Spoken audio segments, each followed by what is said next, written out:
Okay. In line with this, alam ko ho na meron kayong reaksyon doon sa hindi pagsipot ni ni Congressman Pulong Duterte sa ICI.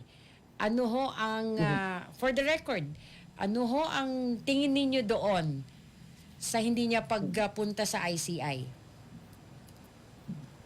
Well, suro palusot. No? Daming palusot ni Congressman Pulong. Nung unang lumabas yung balita na nakaschedule siya, inimbitahan siyang mag-appear sa ICI along with other members of the House, including si majority leader and presidential son, Sandro Marcos. Parang magkasama sila sa schedule. Noong una, ang sabi niya, I welcome the investigation, wala daw siyang tinatago, etc. etc. Pero, tapos sumunod nun, ako mismo ay pumunta rin sa ICI at nagbigay ng dagdag na informasyon. Meron kasi tayong sariling pag-aaral na ginawa sa mga proyekto sa Davao City at nakita tayong mga sila may problema o sabit sa mga projects. Nag-distrito na. 80 contracts worth 4.4 billion pesos na flood control.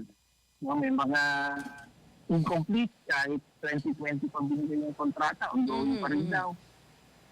Mga parang may double funding, may gross overpricing, etc.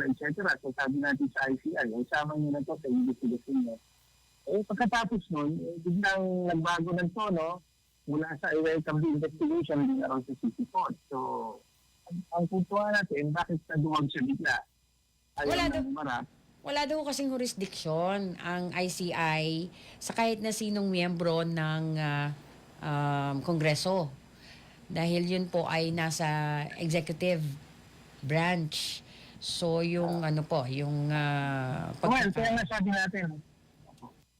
Kaya nga sabi natin, palusot lang yun eh. Kung titignan mo naman yung executive order mismo, ang jurisdiction niya ay sa lahat ng mga infrastructure projects.